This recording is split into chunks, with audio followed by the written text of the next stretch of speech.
ఆంధ్ర తెలంగాణలో తక్కువ ఫీజులతో high quality results ఇస్తున్న ఏకైక సంస్థ తిరుమల్ ఐఏఎస్ ఇన్స్టిట్యూట్.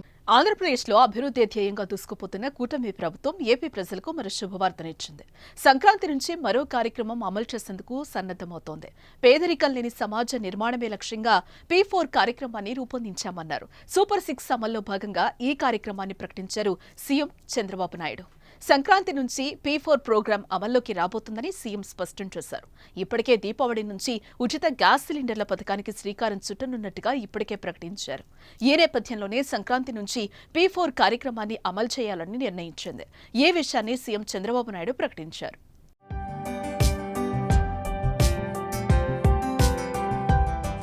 ఇక బందర్లో పర్యటించిన సీఎం చంద్రబాబు 2047 కల్లా భారత్ ప్రపంచంలోనే సూపర్ పవర్ గా మారబోతోందన్నారు. ప్రగతి పథంలో దూసుకెళ్లాలంటే హార్డ్ వర్క్ తో పాటు స్మార్ట్ వర్క్ చేయాలన్నారు. టెక్నాలజీని, ఇంటెలిజెన్సీని వాడుకుంటూ ముందుకు సాగాలన్నారు. అభివృద్ధి అంశాలతో పాటు కుటుంబ నియంత్రణపై ఆసక్తికర వ్యాఖ్యలు చేసిన సీఎం స్వర్ణాంధ్ర లక్ష్యంగా త్వరలో P4 కార్యక్రమాన్ని ప్రారంభిస్తున్నట్టుగా చెప్పారు. పేదరిక నిర్మూలనే లక్ష్యంగా ఈ కార్యక్రమాన్ని రూపొందించారు. సంక్రాంతి నుంచి అమల్లోకి రానున్న P4 కార్యక్రమాన్ని నిమ్మకూరులో పైలట్ ప్రాజెక్టుగా చేపట్టనున్నారు. ఇక డ్వాక్రా సంఘాలకు MSME హోదా కల్పించడంతో సహా స్వచ్ఛ సేవకుల అభివృద్ధికి అన్ని విధాలా చేయూతనిస్తామన్నారు ముఖ్యమంత్రి చంద్రబాబు. జనవరి నుంచి రాష్ట్ర వ్యాప్తంగా అమలు కాబోతున్న P4 కార్యక్రమం ఎలా ఉండబోతోంది, విధి విధానాలు ఎలా ఉంటాయనే చర్చ జరుగుతోంది ఇప్పుడు.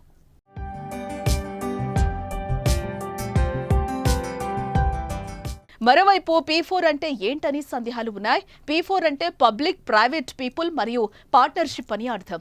రాష్ట్రంలో కులగణనకు బదులు నైపుణ్య గణన చేపట్టాలని నిర్ణయించారు సీఎం చంద్రబాబు. దీనిపై కేబినెట్లో చర్చించి ఆమోదించామని చెప్పారు. మానవ వనరులను పెట్టుబడిగా మార్చేందుకు మార్గదర్శకాలన్నింటినీ అందిపుచ్చుకుంటూ సంపద సృష్టించడమే చంద్రబాబు లక్ష్యం.